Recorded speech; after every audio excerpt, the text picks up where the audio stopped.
Olá, meus irmãos, boa noite, tudo bem com vocês? É um prazer estar com vocês mais uma noite para podermos estudar a palavra de Deus.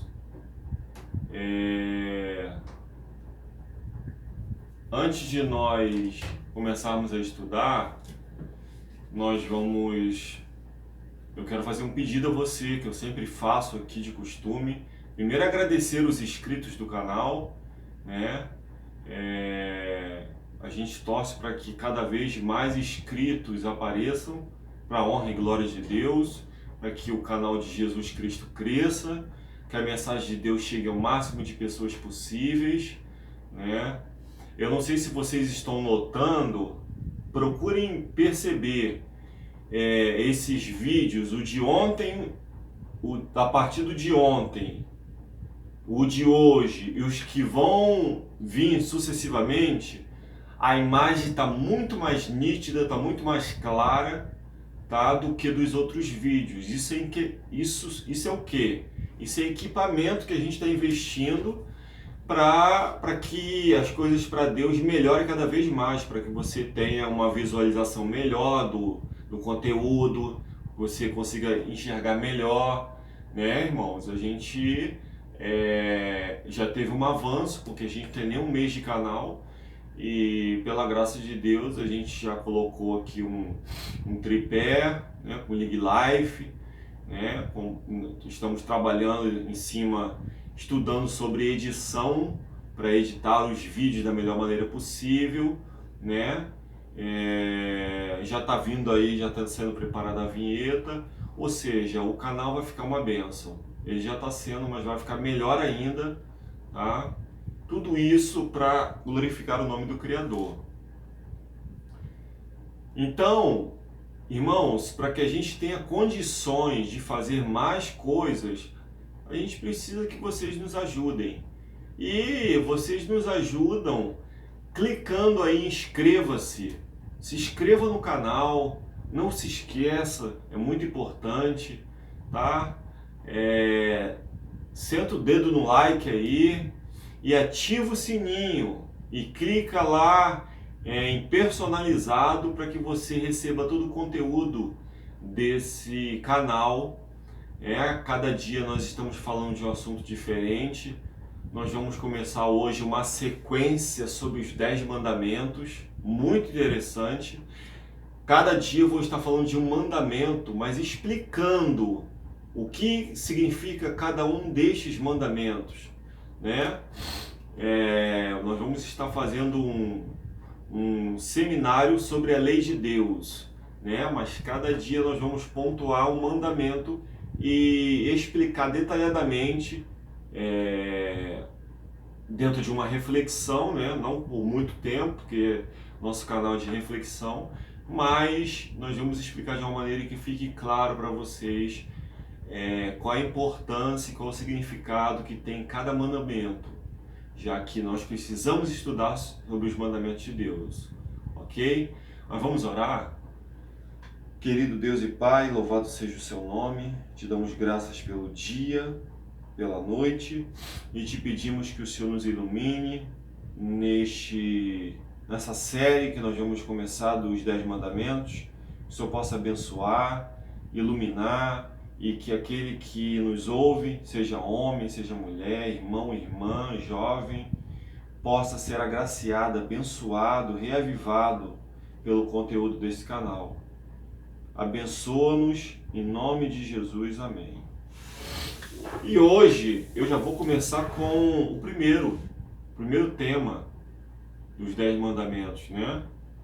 Não terás outros deuses diante de mim. Não ter outros deuses é o tema. E o Êxodo 20, verso 3 diz assim: não terás outros deuses diante de mim. Por que Deus fala para que a gente não venha ter outros deuses? Porque ele precisa estar em primeiro lugar, né? Existe até uma música do Araujo do Rei, muito conhecida: se ele não for o primeiro, então já não será nada. Não passa de uma ilusão, né? Então, irmãos, Jesus ele quer estar em primeiro lugar do nosso coração. Os 10 mandamentos, farás e não farás, são 10 promessas. São 10 promessas a nós afirmadas, caso prestemos obediência à lei que governa o universo. Então, os 10 mandamentos são 10 promessas que Deus nos fez, né? E que os 10 mandamentos nada mais são do que um espelho, uma cartilha, um parâmetro, né, para a nossa vida, para que a gente se guie aqui, uma bússola, para que a gente se guie aqui nesse mundo mal, né, e entenda como nós precisamos viver, entendeu? Eu só sei que eu não devo matar, que eu não devo roubar, por causa que Deus deixou 2 tábuas, uma norma de julgamento, que são os 10 mandamentos. Então, os 10 mandamentos nada mais são do que 10 promessas a nós, firmadas, caso prestemos obediência à lei que governa o universo. E essa lei será a norma de julgamento no dia do juízo também.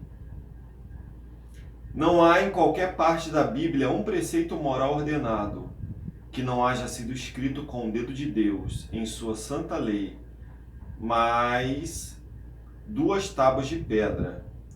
Uma cópia foi dada a Moisés. Vamos ver o que a Bíblia diz? Vamos ver se os mandamentos realmente foram escritos pelo dedo de Deus. E se tem algo que foi escrito pelo dedo de Deus, é porque Deus sabia que o homem ia querer mexer naquilo ali. Então Deus falou, opa, aqui não, aqui deixa que eu vou colocar o meu dedo aqui. Faço questão de escrever. Então vamos ver o que a Bíblia tem a nos dizer, né?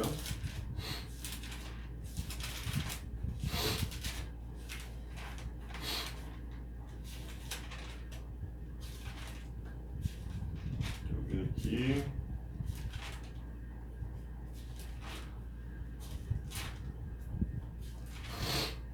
Aqui, ó.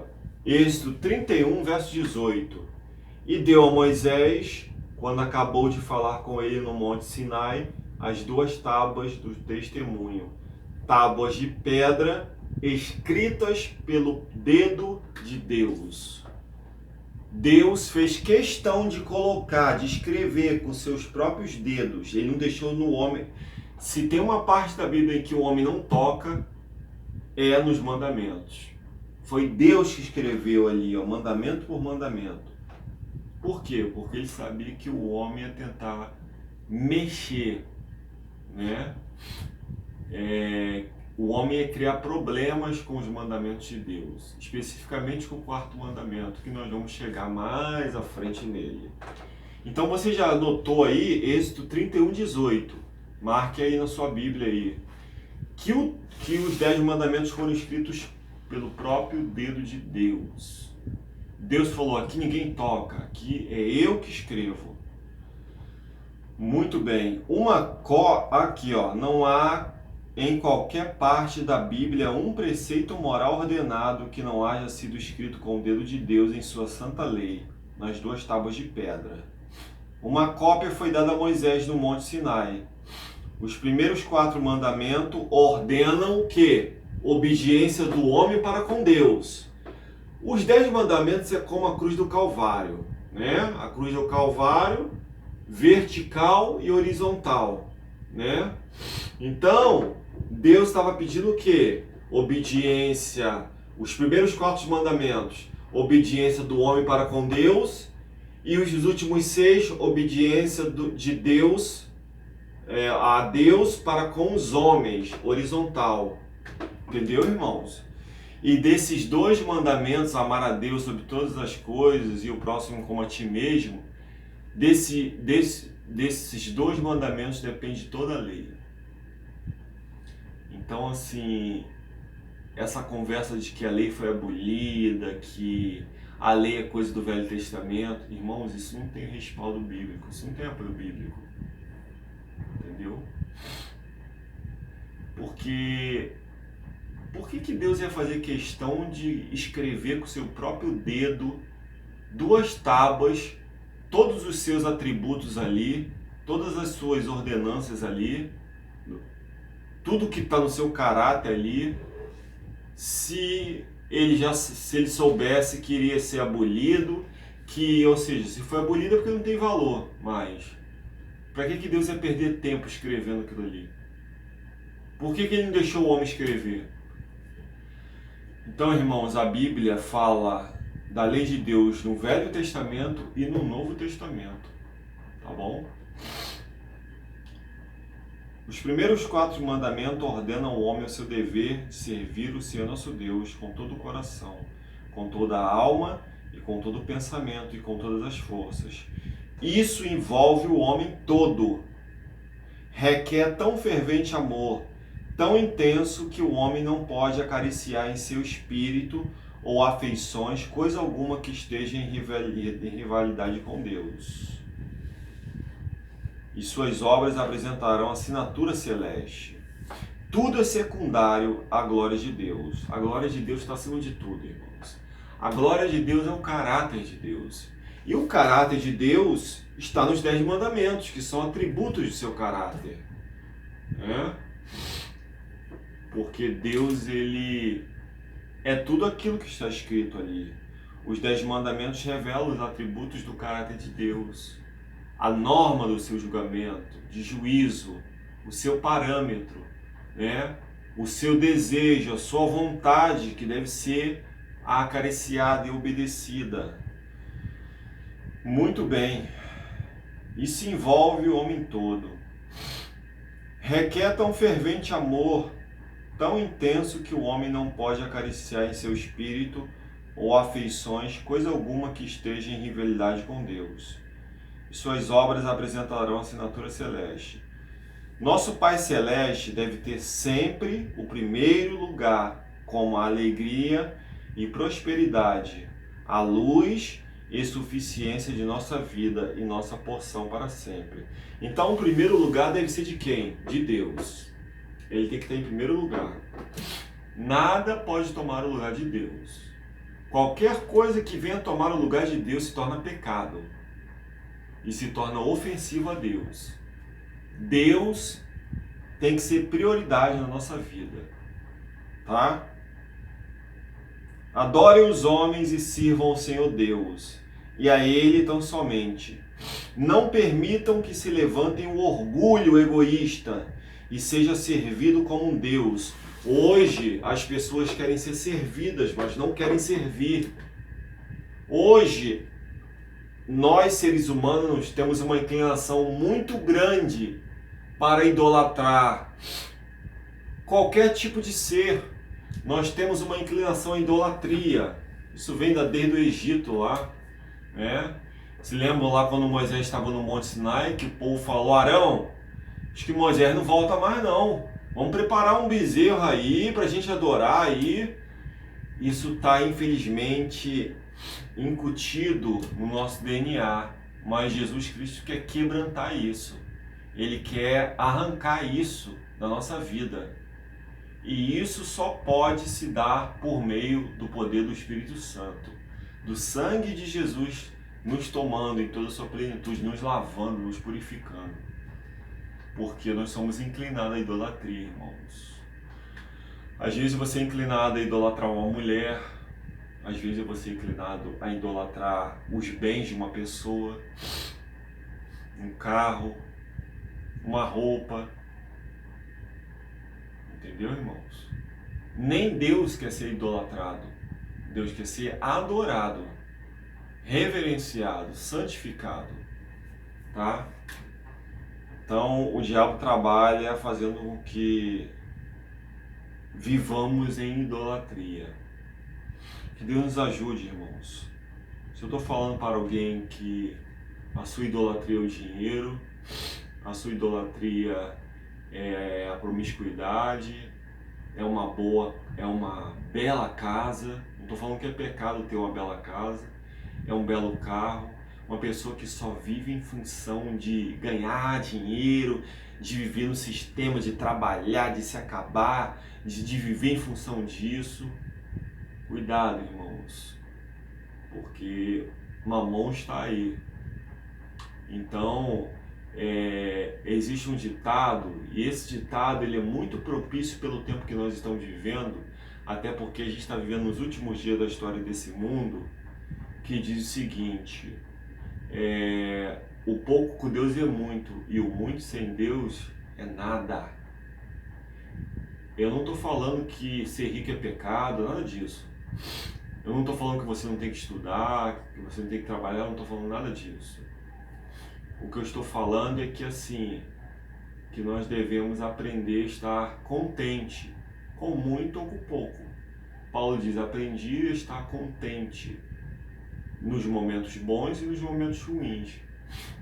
E a gente tem que estar preparado para isso, porque senão, irmãos, a gente não vai suportar o que está por vir. Eu falo e com muita sinceridade, sem medo de errar para vocês. Eu não quero ter muita coisa aqui nessa terra. O que eu tenho aqui é muito pouco, graças a Deus por isso. Entendeu? Eu não quero estar preso a nada aqui. Eu quero estar preso a Jesus Cristo, somente isso. Porque logo, logo isso aqui tudo vai ser confiscado. Vão ser tomados. E se a gente não se submeter ao sinal da besta, entendeu? Isso vai ser confiscado, a não ser que a gente se submeta, se entregue à aceitação do sinal da besta. Como nós queremos obedecer a Deus, então, irmãos, o menos que você tiver é o melhor possível. Não se prenda a essas coisas, porque tudo isso atrasa, corrói. Não digo que seja errado você ter um carro, é válido ter um carro, é necessidade hoje. Você ter uma boa casa é bom, tá? Mas, se possível, procure orar a Deus para que Deus te providencie uma terrinha para você no campo, para que você saia da cidade. Graças a Deus eu já recebi essa bênção de Deus, tá? E brevemente a gente pensa já não estar mais aqui. A gente está esperando algumas coisas se ajustarem aí. E o momento certo Deus vai preparar tudo. Mas olha a Deus. Ah, mas eu não tenho dinheiro. Deus é o dono do ouro e da prata, irmãos. Ele vai providenciar tudo para você. Tá bom? Não permitam que se levantem o orgulho egoísta e seja servido como um Deus. Não façam do dinheiro um Deus. E hoje tem gente que mata, que morre por dinheiro. Não é? Então é muito sério. Não permitam, irmãos, que o dinheiro se torne um Deus. Tem gente que bota dinheiro à frente de tudo, entendeu? E faz loucuras por dinheiro, né? Se rebaixa por dinheiro, se humilha, posa nua, se expõe o corpo, ou seja, por dinheiro, irmãos. E isso entristece a Deus. Caso a sensualidade não seja mantida sob a sujeição às faculdades superiores do espírito, as baixas paixões dominarão o ser. Então, a sensualidade ela deve ser mantida sob o controle da razão, entendeu? Das faculdades superiores, né? Ela deve estar subjugada, controlada pelas faculdades superiores, que é a consciência, a razão e o juízo. E aí o Espírito Santo precisa estar na nossa vida para a gente ter poder do alto para controlar a sensualidade. Porque Deus não é contra a mulher se cuidar, Deus é contra a sensualidade. Entendeu? Então, irmãos, o perigo está na sensualidade. A sensualidade não seja mantida sob sujeição de faculdade, tá? Qualquer coisa que se torne objeto de indevido pensamento e admiração, absorvendo a mente, é um Deus posto diante do Senhor. Qualquer coisa que se torne um objeto de indevidos pensamentos e admiração, absorvendo a mente, é um Deus posto diante do Senhor. E a Bíblia diz: não terás outros deuses diante de mim. Então Deus pode se tornar qualquer coisa, irmãos. Entendeu? Deus, ele não quer que isso aconteça nem comigo, nem com você. Eu já passei por experiências assim, e às vezes a gente acaba colocando as coisas acima de Deus sem perceber. Existe um exemplo claro na Bíblia disso, que é o exemplo de Adão. Eva caiu pelo apetite, Adão caiu pela paixão.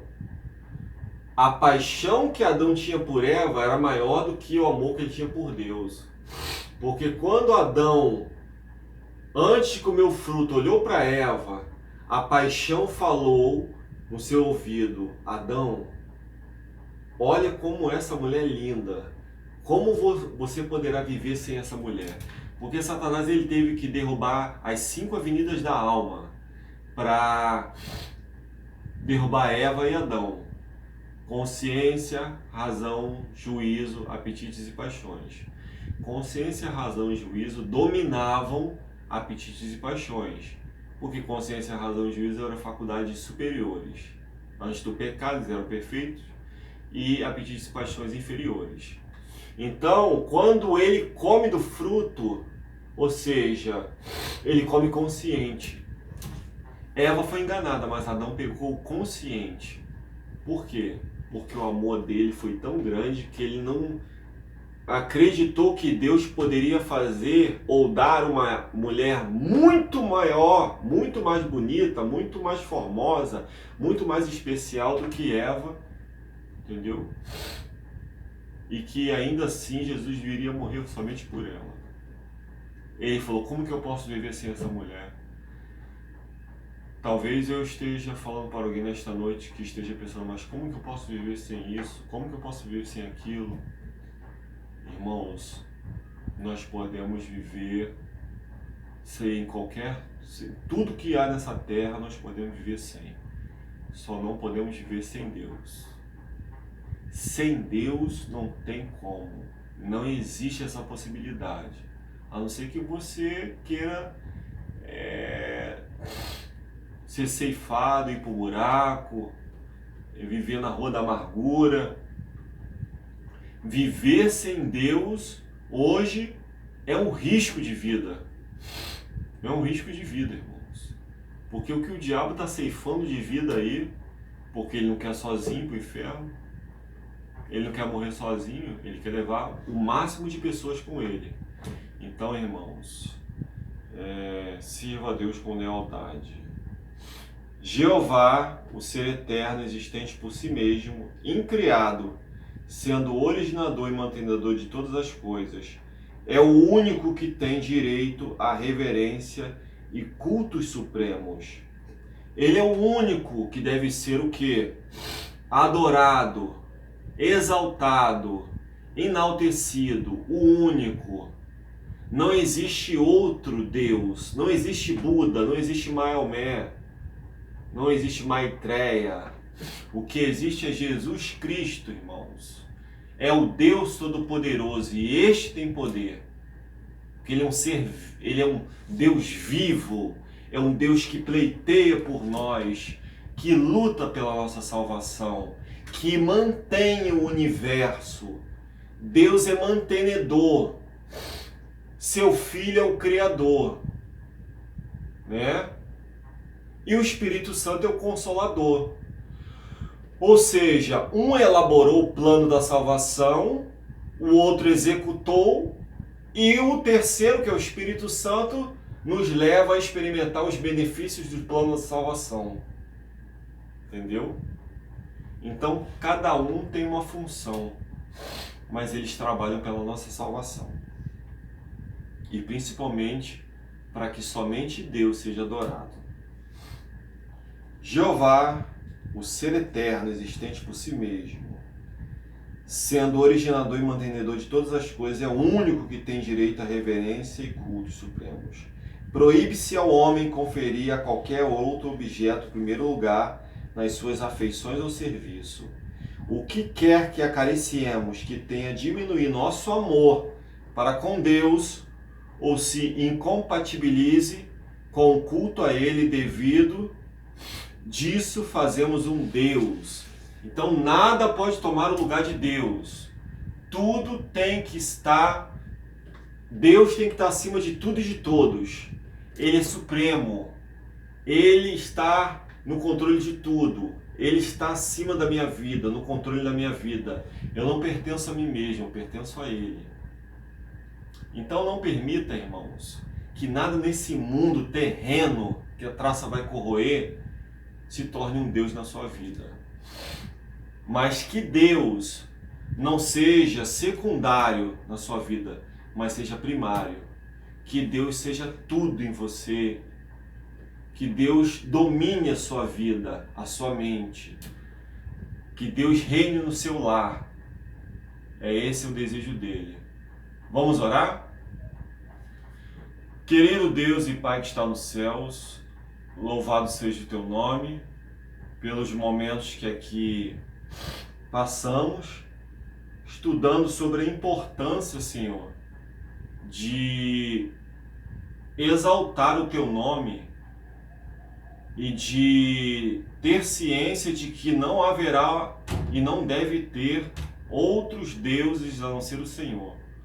Que o Senhor seja o único e suficiente Salvador da nossa vida. O único a quem nós devemos enaltecer, conclamar e adorar em espírito e em verdade. Nos ajude, Pai, a termos cuidado para não deixarmos que qualquer coisa que seja terrena venha se tornar um Deus da nossa vida, mas que o Senhor seja o primeiro e o único. Em nome de Jesus, amém. Amém, irmãos? Amanhã nós vamos estudar não servir a imagens de escultura. Não perca essa sequência, tá? Nós vamos ver dentro da Bíblia que isso não tem respaldo bíblico e quantas pessoas estão sendo enganadas com isso, tá? Então, irmãos, Deus te abençoe, uma boa noite. Fique com Deus. Amém? Em nome de Jesus.